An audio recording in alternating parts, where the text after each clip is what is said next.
The air in the courtroom was thick and heavy, as if solidified lead. My husband, Sebastian Marcus Thorne, leaned against the plaintiff's bench, a chilling smirk, frozen with ice, curving his lips. That smile was sharp enough to slice through all the silence around us. "A stupid security guard, so poor he couldn't afford a lawyer," he said nonchalantly, his tone dripping with contempt like needles piercing the skin. Instantly, the courtroom erupted in tiny, stifled giggles. Those eyes turned toward me, as though I were watching a farce whose ending had already been written long ago. Each laugh felt like a scorching blade, cutting deep into my flesh, but I kept my spine perfectly straight, showing not the slightest sign of retreat, even as the whispers grew louder and louder, even as he leaned back in his chair, his eyes gleaming with smug satisfaction at the harm he'd inflicted. Then, with a creak, the courtroom's back door swung open. The man who had shattered my life over the past few months, driving me to the brink of despair, froze mid-smile. The color drained from his cheeks at a speed visible to the naked eye. He caught a clear glimpse of the person who had just walked in behind me. In that very instant, the unbalanced scales tipped dramatically. Those heavy stones that had been weighing on my heart for so long suddenly came crashing down, and the ground beneath my feet felt solid once again for the first time in ages. My name is Elizabeth Charlotte Bennett. Before I tear away all the masks and lay bare the entire story of how we got here, I want to know, are you really here with me? Please leave a "I'm listening" in the comments, or let me know where exactly you're watching. I'm truly curious to see just how far my voice can reach. If my story resonates with even the tiniest part of you, I'd be deeply grateful if you'd subscribe to my channel. It means more to me than you could ever imagine, especially for someone who's finally learning how to stand tall again. Thank you, and now let me tell you everything. My name is Elizabeth Charlotte Bennett, and I'm the Chief Security Officer at a multinational corporation based at the Newark Multinational Security Training Center. Bold after returning home from a long-term overseas security deployment. The foundations of my life began to subtly shake, but at the time, I didn't realize what kind of storm was lurking beneath those faint tremors. Life at the training center had a fixed rhythm, the urgent reveille before dawn, the crisp, synchronized footsteps of the security detail marching in formation, the cold metallic glow emanating from the equipment storage room, and those unspoken nods among colleagues, all of us harboring professional pasts we'd rather keep hidden. There, I found a sense of belonging. Everything felt perfectly natural. Yet, just beyond the gates of the training center, in the house I'd bought with all my overseas allowances and my grandmother's inheritance, the silence was oppressive and suffocating. After years spent living alongside risk and gear, Portland became my attempt to find stability. I poured my heart and soul into this home, the hardwood floors, the small garden in the backyard, the guest room. Sebastian said that someday we could turn the guest room into a nursery. Bold. I once thought this house held our future, but I didn't realize it had long since become a breeding ground for lies. When I met Sebastian Marcus Thorne, the Dubai sand still hadn't settled on my suitcase. He exuded an irresistible charm that effortlessly made me lower my guard, intelligent, poised, and masterful at sweet talk. As a partner in a venture capital firm, every move he made radiated the calm confidence of an elite professional. I remember thinking then that he possessed everything I lacked. He was smooth and diplomatic, while I, shaped by my profession, tended to speak my mind without filter.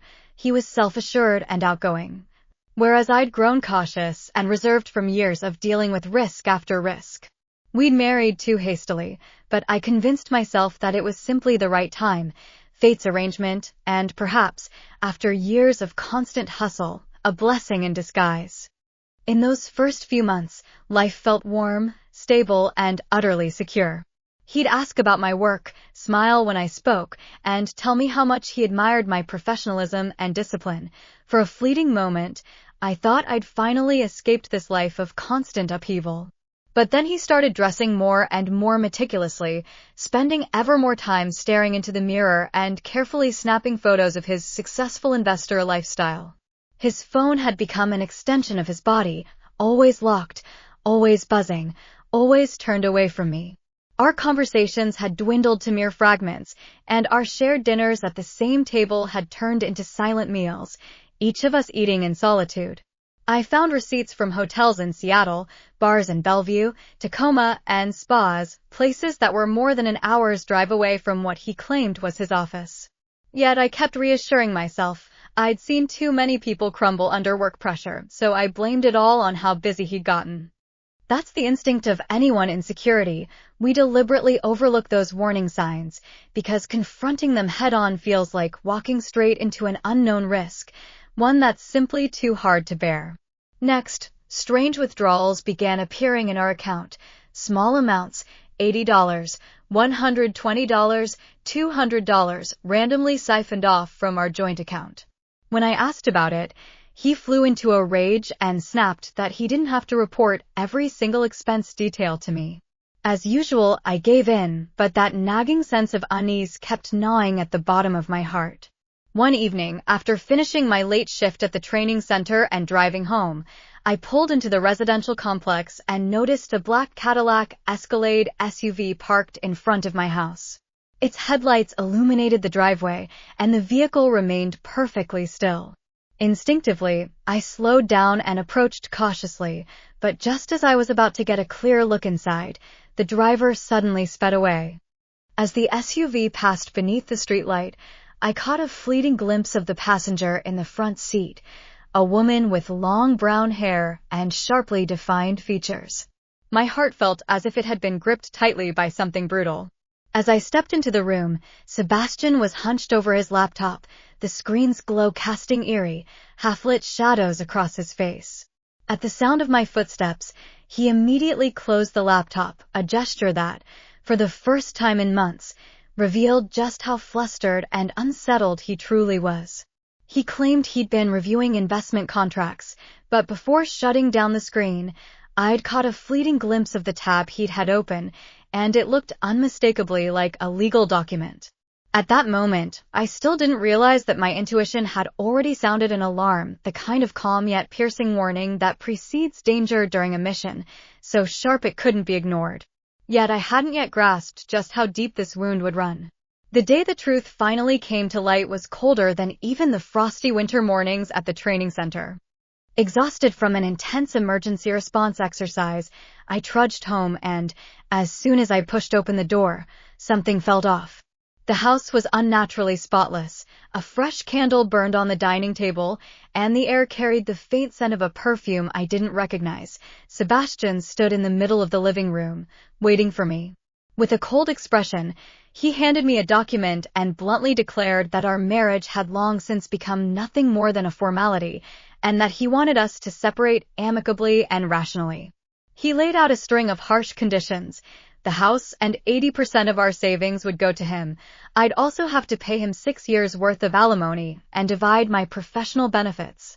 I protested, pointing out the injustice, but he just stared at me with disdain and said, "Elizabeth, you're nothing but a clueless security guard. You don't know a thing about money, let alone afford a lawyer. Just sign it." Before I could even recover from the shock, he pulled out his phone and showed me a series of photos. Him intimately cuddled up with Olivia Sophia Wright, his private assistant with long brown hair. The locations? The very same hotels, bars, and spas where I'd seen the receipts. The final photo was even taken right in our bedroom. All the pieces of the puzzle suddenly clicked into place. I pressed him for an explanation, but he brushed it off, saying only that he'd found someone who was a better match for him. That smug little smirk ignited my desire for revenge. And deep down, I began to suspect that this wasn't some random betrayal. It was a carefully planned conspiracy all along. The next morning, I drove to the Newark International Security Training Center, where I calmly reviewed every single detail. My husband's unusual behavior, the receipts, the SUV, the photos. The security training had sharpened my ability to spot subtle patterns of irregularity. During my lunch break, I checked our bank account and discovered that over the past 20 months, he'd been making small transfers, each one below the bank's alert threshold, secretly siphoning off our joint assets. That evening, I dug through the hotel invoices he'd been hiding from Olympia and Spokane.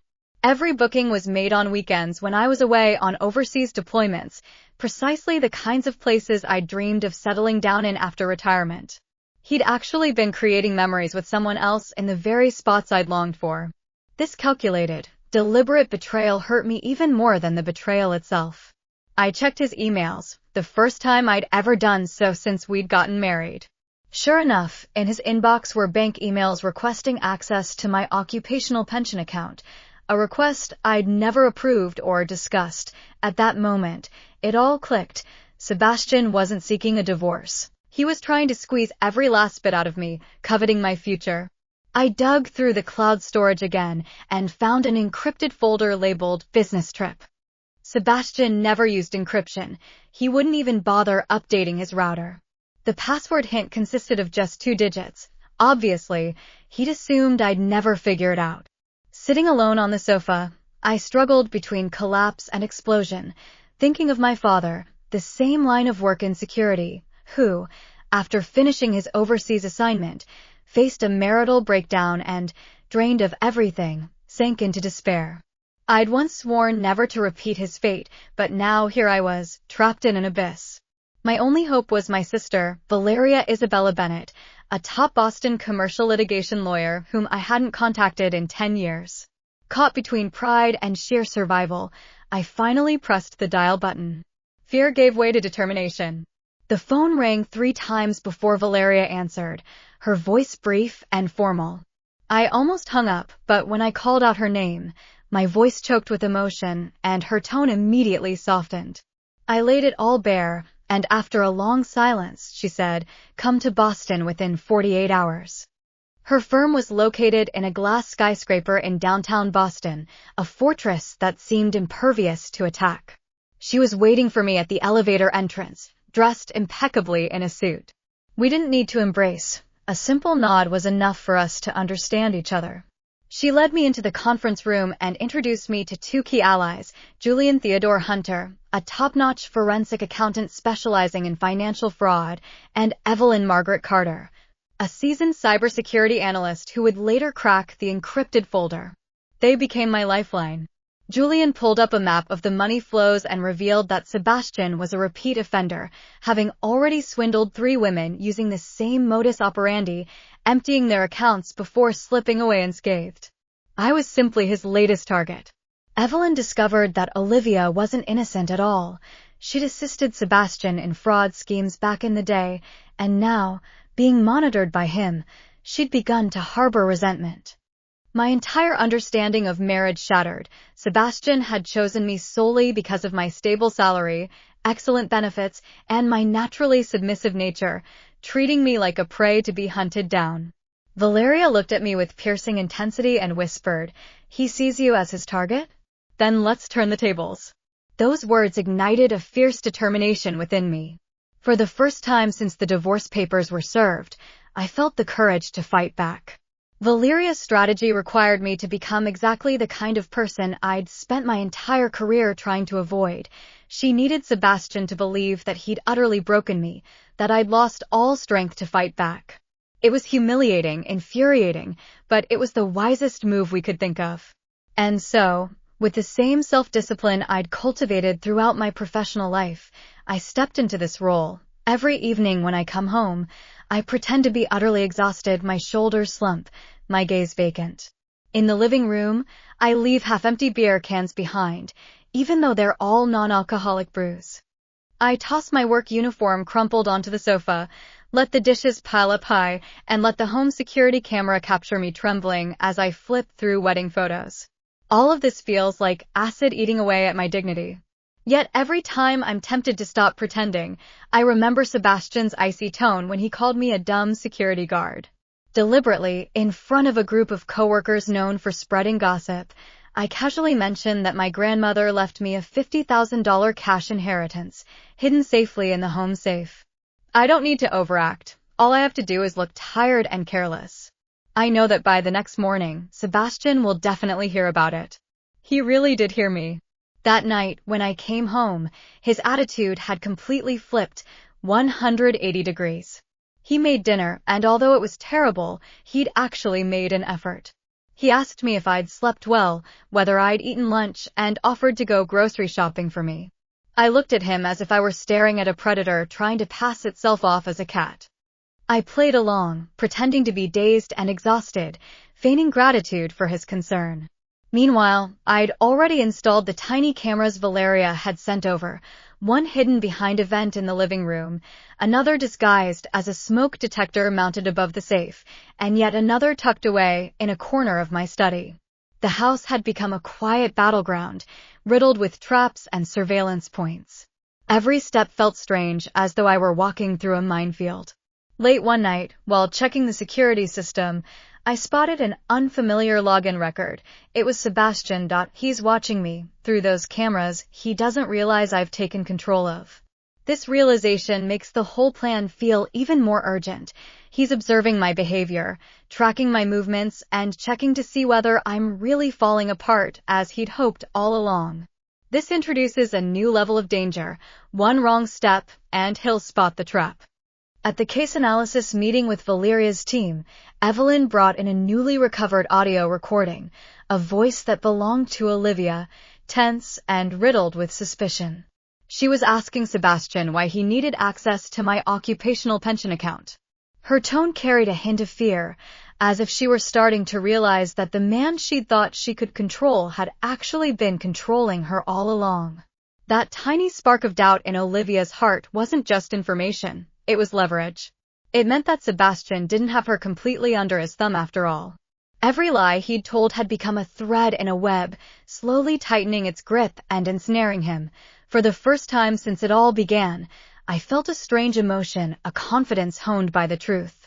The next step in my plan required me to keep my distance. I took 3 days off and told Sebastian that I was heading to Miami to unwind. I delivered the news in a voice that trembled and with a forced smile, making him think I'd already fallen apart and was trying to escape. But in reality, I'd simply moved 2 blocks away, to a colleague's place, a spot no one would ever think to look for me. There, using my phone, I connected to the security cameras at home and watched my own house as if it were a surveillance mission zone. Not long after, 6 hours after I'd left, Sebastian and Olivia drove into the driveway. They stepped into the house without hesitation, moving around with ease and confidence, as if it had always belonged to them. Sebastian strode straight into the study, opened a drawer, and began rifling through documents. As I watched them invade my personal space, my heart felt as if it had been punched hard, but beneath the fury lay a chilling clarity. Everything we needed was unfolding exactly as Valeria had predicted. In the study, Olivia found something I deliberately left behind, an old document belonging to my father, a blank power of attorney. She held it up, puzzled, and Sebastian stepped behind her, saying, "This is perfect." He showed her how to forge my signature, tracing the shape of it in the air with his fingers. A camera mounted above the bookshelf captured every single detail. My pulse raced, yet I didn't look away, not for a moment. I had to face the truth head-on. I couldn't turn away. Then they moved into the living room. Sebastian uncorked a bottle of whiskey, a rare vintage I'd carefully hoarded, and poured himself a glass. As he flipped through my professional credentials, he burst into laughter. Then, he pulled Olivia down onto the sofa and kissed her right beneath our wedding photo. I watched them cuddled together on the couch, the very spot where I used to fall into a deep sleep after 14-hour shifts. The scene was sickening, its brazenness bordering on brutality. Yet at the same time, it was precisely the kind of damning evidence that could win the case even before it went to trial. As they got up, Sebastian strode straight toward the safe, opened it with an air of smug triumph, and found only what I deliberately placed inside, $1,200, along with a few childhood mementos. He cursed furiously, calling me stupid for having squandered the inheritance before he could even lay his hands on it. Olivia rolled her eyes, clearly impatient yet utterly ensnared, unable to break free. They began talking, uninhibitedly discussing their plan to withdraw money from my occupational pension account early the next morning using forged signatures. Sebastian meticulously outlined every single step they planned to take at the bank. Every word was clearly transmitted through a hidden microphone. The next morning, they walked into the bank with unwavering confidence, presenting forged documents in an attempt to withdraw $72,000 from my occupational pension account. Julian filmed the entire process and even retrieved footage from the bank's surveillance cameras, securing solid evidence of their crime. Watching it all unfold, I truly felt the power of retaliation. The very tools Sebastian had used to destroy me were now serving as irrefutable proof against him. By the time I arrived at Valeria's office, she'd already been waiting for hours. We spread out on the table all the evidence: video recordings, audio files, transfer records, forged documents, and more. Valeria carefully reviewed each piece, marking those that would serve as admissible testimony and identifying the key materials. She was determined to utterly crush Sebastian in court. Meanwhile, Evelyn delved deeply into Sebastian's past and discovered that he was a repeat offender, having previously swindled 3 other women using the exact same modus operandi and always managing to get away scot-free. She also uncovered Olivia's chat logs, which confirmed that Olivia was far from innocent. Rather, she'd been an accomplice, coveting the property and actively participating in the conspiracy. Julian also discovered that Sebastian had colluded with a suspended financial advisor in San Francisco, who had helped him forge pension documents. This was no longer just a simple marital betrayal, it was an organized economic fraud.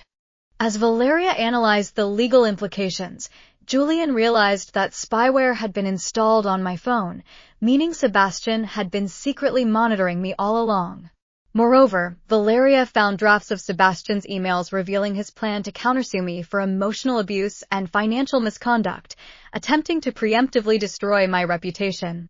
Valeria immediately contacted the San Francisco police, presenting the evidence of the forged documents. Within hours, Olivia was taken into custody, becoming the first domino to fall. Upon receiving this news, Valeria turned to me, her voice firm yet calm, almost eerily composed. The next one is Sebastian. For the first time in months, I found myself believing her words. That morning, on the day of the pretrial hearing, it felt as though I were stepping onto a battlefield, except this time, I was no longer fighting alone. My heartbeat was steady, my steps firm, and a long-lost clarity enveloped me. When I arrived at the courthouse, I heard Sebastian laughing with others, mocking me for being too poor to afford a lawyer, too dumb to understand the agreement, and too fragile to stand up against him. As soon as he caught sight of me, he flashed a smug grin, as if the outcome had already been decided. Walking into the courtroom, he whispered in a sarcastic tone, "Still just a stupid security guard." Even before the judge had arrived, the air was thick with tense anticipation. I sat down, my hands resting calmly on my knees, my gaze fixed straight ahead. Unaware, Sebastian didn't realize that the ground beneath his feet was about to crumble completely. Then, the back door of the courtroom swung open, and the entire room fell instantly silent. Valeria walked ahead, clutching a thick file folder in her hand, with Julian and Evelyn close behind. Sebastian's smile froze instantly, and his lawyer was equally stunned. His eyes widened in recognition when he saw Valeria. Leaning closer to Sebastian, the lawyer urgently whispered, "Why didn't you tell me I'm Valeria's sister?" Sebastian's face turned deathly pale.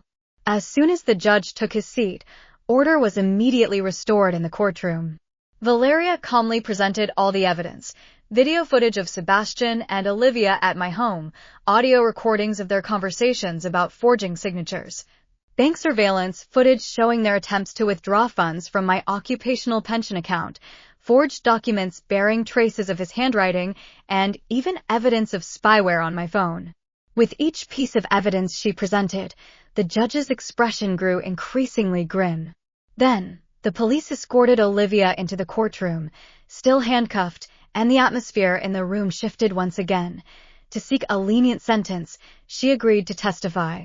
With a trembling voice, she confirmed everything: the plan to empty my account, the details of the forged signatures, the false accusations Sebastian had prepared to smear my reputation, and even the role played by the suspended financial advisor. Sebastian shook his head frantically, denying it all. Once the evidence was fully presented, the judge announced that Sebastian had 24 hours to negotiate a settlement. Otherwise, all the files, including forged documents, electronic evidence, and bank surveillance records, would be handed over to the FBI, since this evidence clearly indicated that the entire affair was an organized economic fraud. After the trial ended, Sebastian stopped me in the hallway, his voice shaking as he said we could settle privately. I didn't look at him. Valeria stepped forward and reminded him that from now on, all communication would have to go through her. That evening, Valeria received an email from his lawyer, who had withdrawn from the case on the grounds of a moral conflict. Sebastian was left utterly isolated, having lost all his allies and any remaining excuses.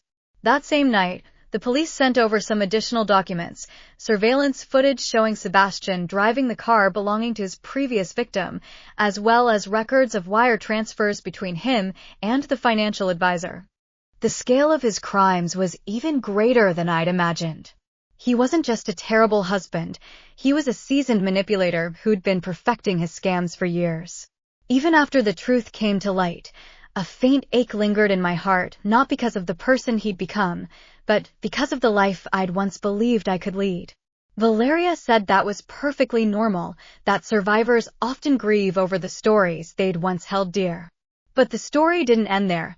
That night, Sebastian sent me a long message claiming that Olivia had brainwashed him. When he saw that I wasn't responding, he threatened to drag me down with him into ruin. Valeria said this was just another sign of his desperation.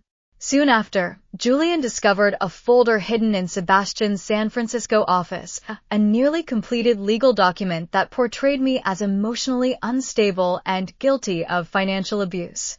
Sebastian had fabricated false expenses, falsified the details of events, and even planned to argue that it was I who'd been draining our accounts all along, not him. Valeria reached out to Sebastian's previous victim, who agreed that if Sebastian dared to attack me in court, she'd testify. Her experience was strikingly similar to mine, every single detail matched, right down to the tiniest particulars. She, too, had once believed she was utterly alone, but in reality, none of us ever were. The next morning, Valeria called me into her office. Her expression was one I knew all too well, the kind she wore when she was ready to lay it all bare, to tell the truth without reservation. Tomorrow, she said softly, we'll put an end to all this. Be prepared, he'll stop at nothing, but we've got enough evidence to bring him down for good. For the first time since this nightmare began, I felt the weight on my shoulders lift and shift onto his. The moment I stepped out of the courtroom, the air itself seemed different, lighter, fresher, as if the world had finally allowed me to breathe again. For months, I'd been living in a thick fog, suffocated by doubt, betrayal, and fear, and maybe Sebastian was right. Maybe I really was just a uniform, a paycheck, a stepping stone. But standing there, with the courthouse doors closing behind me and Valeria by my side, I finally realized something I should have understood long ago. I'd survived overseas deployments, endured professional risks, and weathered years of grueling training, not to be crushed by a man's lies. What Sebastian was always trying to take away from me wasn't money, it was my sense of self. And rediscovering myself is far more valuable than any settlement, any victory, or any legal win. When you finally see the truth clearly, you'll feel a strange kind of sadness, not for the person who hurt you, but for the version of yourself that once believed in them. I think that's precisely the hardest part, letting go of the version of yourself who desperately clung to a marriage that had long since become hollow, letting go of the self that lived in silence, letting go of the shame that I never should have had to carry. Now, if you've ever been through something like this, if you've ever felt small, dismissed, and manipulated by someone who swore they loved you, please hear me, you can make it through. You can rebuild your life. One day, you'll stand in the sunlight that belongs solely to you, realizing that the very person who tried to destroy you only served to prove just how unbreakable you really are. Before I leave, I want to know that you're here with me. If my story resonated with you, please leave a here in the comments, or let me know where you're listening. Just knowing there's someone on the other side of the screen always makes these moments feel less lonely. If you'd like to hear more stories like this, stories about resilience, justice, and people reclaiming their voices, I sincerely encourage you to subscribe to my channel. It means so much to me, especially as someone who took a long time to learn how to speak up in the first place.